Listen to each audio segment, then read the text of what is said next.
Assalamualaikum warahmatullahi wabarakatuh. Perkenalkan, nama saya Rifa Nurani dari kelas 1B. Di sini saya akan menjawab soal UTS mata kuliah Sejarah Peradaban Islam. Soal yang pertama yaitu pengertian peradaban Islam dan perkembangan awalnya. Peradaban Islam adalah suatu sistem kehidupan yang didasarkan pada ajaran Islam, mencakup berbagai aspek kehidupan manusia seperti politik, sosial, ekonomi, budaya, dan ilmu pengetahuan. Peradaban Islam dimulai sejak Rasulullah Shallallahu Alaihi Wasallam menerima wahyu pertama dan menyebarkan ajaran Islam. Perkembangan peradaban Islam pada masa Rasulullah Shallallahu Alaihi Wasallam dan Khulafaur Rasyidin.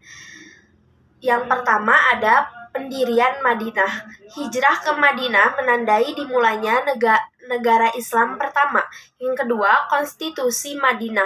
Piagam Madinah menjadi dasar negara yang mengatur hubungan antar beragama dan suku bangsa. Yang ketiga ada perkembangan ekonomi. Sistem ekonomi Islam yang adil dan berbasis pada kerja keras mulai diterapkan.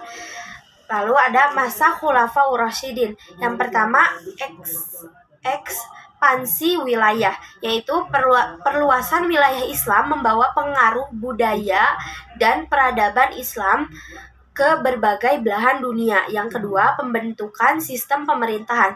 Sistem pemerintahan Islam yang demokratis dan berkeadilan mulai terbentuk.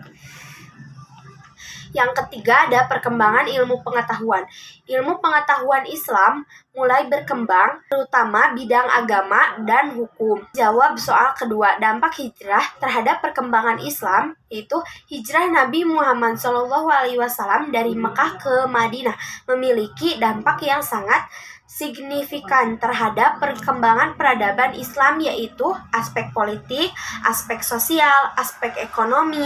Aspek politik yaitu terbentuknya negara Islam pertama di Madinah dengan konstitusi yang jelas. Yang kedua, aspek sosial, terjadinya persaudaraan yang kuat antar kaum muhajirin dan ansor serta terbentuknya masyarakat Islam yang egaliter.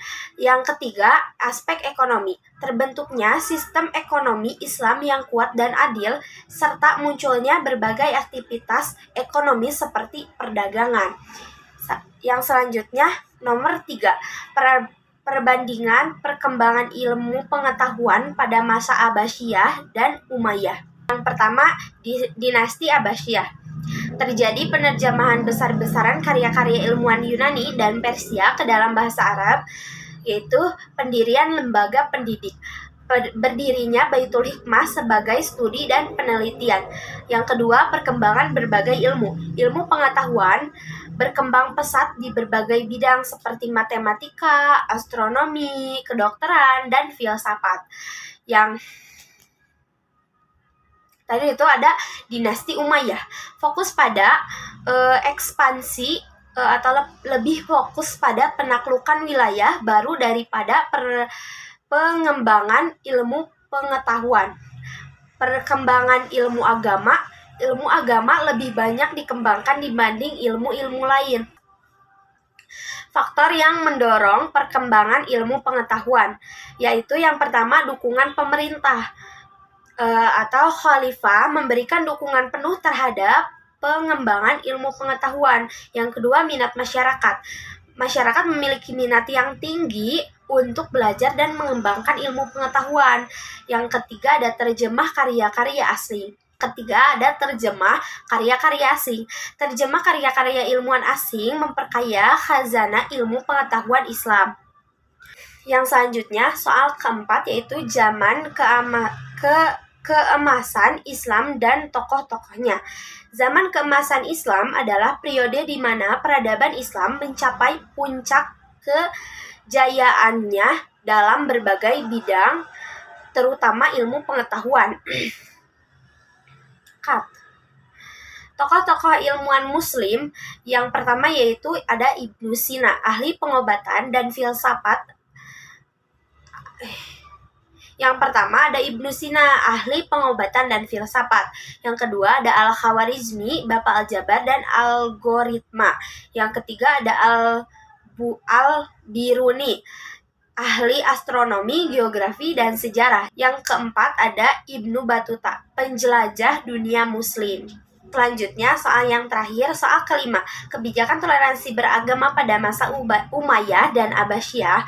Kebijakan toleransi beragama yang diterapkan pada masa pemerintah kekhalifahan Umayyah dan Abbasiyah memberikan dampak yang positif terhadap kehidupan masyarakat, yaitu kehidupan yang damai, terciptanya suasana yang kondusif untuk hidup berdampingan secara damai antara umat beragama.